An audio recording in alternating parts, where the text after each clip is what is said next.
Hello everyone. Now today we'll be discussing important topics from ecology जिन पे repeatedly question पूछे जा चुके हैं. So ecology तो important है ही, but at the same time ecology में भी कौन से मोर इम्पोर्टेंट टॉपिक्स है उन पे हम ज्यादा फोकस करेंगे. You should more focus on the important topics from each and every chapter. And while doing revision आपको उन टॉपिक पे ज्यादा फोकस करना है, उनको बार बार अच्छे से रीड करना है. तो हम लोग आज वो टॉपिक डिस्कस करेंगे सो दैट उसी टॉपिक को अभी ज्यादा फोकस के साथ पढ़ना है. ठीक है, चलो शुरू करते हैं. Now here will discuss a important topics from the biology जहां आपको बहुत ज्यादा फोकस करना है. जब मैंने previous year NEET question paper का एनालिसिस किया 2013 से लेके 2019 तक, so I observe one thing.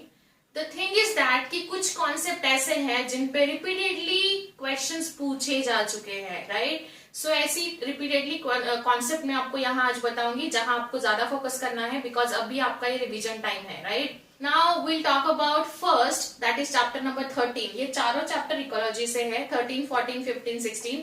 13 जो है that is organisms and populations, जिसमें आपको सबसे ज्यादा इंपॉर्टेंट है जो है पॉपुलेशन ग्रोथ. ग्रोथ जो है जिसमें एक्सपोनेंशियल एंड लॉजिस्टिक ग्रोथ का एक इक्वेशन दिया हुआ है. ठीक है, सो इक्वेशंस आर हाईली इंपॉर्टेंट. ठीक है, उसके बाद है table number 13.1 from NCERT, 12th NCERT, right. तो यहां से आपको पॉपुलेशन इंटरैक्शन जो है टेबल नंबर 13.1 वो रट के रखनी है, जिसमें म्यूचुअलिज्म, पैरासाइटिज्म, कॉमेंसलिज्म, एमेंसलिज्म ये सारी चीजें दी है. और उसके एक एक एग्जाम्पल याद रखिए, क्वेश्चंस पूछे जा चुके हैं रिपीटेडली. ठीक है, पॉपुलेशन एट्रीब्यूट्स में आपको समझना है कि कौन सी पॉपुलेशन एक्सपांडिंग है, डिक्लाइनिंग है या स्टेबलाइजिंग है. बस एक बार वो डायग्राम देख के रखिए. Next is ecosystem. Next chapter is ecosystem जो 14 चैप्टर है. सबसे पहला चीज आपको करना है इकोसिस्टम कॉइन बाय, कौन से साइंटिस्ट ने कॉइन किया है, काफी बार क्वेश्चन पूछा है. Next is secondary productivity. Secondary productivity एक छोटा सा डेफिनेशन है जो आपको याद रखना है. उसके बाद डीकम्पोजिशन में fragmentation, leaching, mineralisation, humification, catabolism, ये सारी चीजें जो है ये आपको एक बार सीक्वेंस वाइज उसको एक बार रट के रखना पड़ेगा. Food chain. फूड चेन तो एनीवेज वैसे भी इजी है, फूड चेन में कुछ ज्यादा खास नहीं है. But yes, when it comes to the pyramids, pyramids में स्पेसिफिकली इन्वर्टेड पिरामिड्स के एग्जांपल याद रखिए. 2 से 3 बार इन्वर्टेड पिरामिड्स पूछे जा चुके हैं. पिरामिड ओवरऑल इंपॉर्टेंट है, लेकिन अपराइट पिरामिड के साथ साथ इन्वर्टेड पे ज्यादा फोकस करिए. सो दिस इज इंपॉर्टेंट, सबसे ज्यादा important, right. Next is ecological succession, जिसपे क्वेश्चन पूछे जा चुके हैं. सो ये दो चैप्टर आपके बनते हैं 13, 14. Now will discuss in terms of 15. 15 chapter है which is biodiversity and conservation.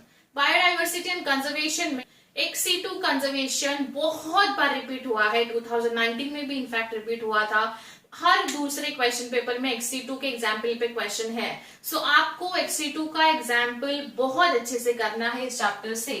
और दूसरा that is causes of biodiversity losses. ये दो कॉन्सेप्ट पे रिपीटेडली क्वेश्चन पूछे इस चैप्टर से. इंस्टीट्यू पे कभी क्वेश्चन नहीं पूछा है, बिकॉज अगर XC2 पूछा है तो इंस्टीट्यू पूछ सकते हैं, इसलिए मैंने इंपॉर्टेंट इसमें कंसिडर किया है उसको.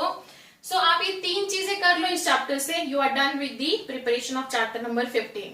Now chapter number 16, environmental issues. बहुत ही इंपॉर्टेंट चैप्टर है. ये इंपॉर्टेंट होने के साथ साथ इसमें कुछ कॉन्सेप्ट ऐसे हैं जिनमें हर साल क्वेश्चन है. जैसे for example ozone layer. Good ozone layer कौन से लेयर में होता है, बैड ओजोन लेयर कौन से लेयर में होता है.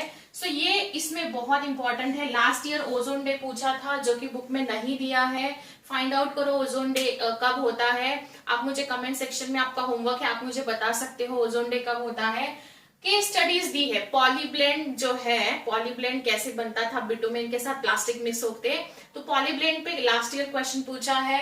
Green house, yes, green house is very important, जिसमें उनके ग्रीन हाउस से कौन सी गैसेस इमिट होती है, that is also very important. Protocols, Kyoto protocol, Montreal protocol, right. ये प्रोटोकॉल्स आपको पढ़ने पड़ेंगे अच्छे से.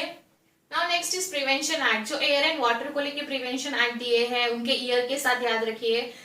Next is zoom cultivation. Environmental chapter, environmental issues जो है ये पूरा करके रखिए, बट उसमें से भी जो मैंने बताया है उस पे पढ़ते टाइम ज्यादा हाईलाइट करिए, ज्यादा अच्छे से रीड करिए उसको। सो इकोलॉजी का रिवीजन करोगे तब आपको इन जो ये मेंशन किए हुए टॉपिक पे ज्यादा फोकस करो, ठीक है। सो ये सारे इकोलॉजी के इंपॉर्टेंट पॉइंट्स हमने आने वाले अपकमिंग नीट एग्जाम के लिए डिस्कस किए। फिर भी अगर किसी को कुछ डाउट है इसमें तो वो मुझे you can let me know in comment section, and see you in next unit analysis with important topics.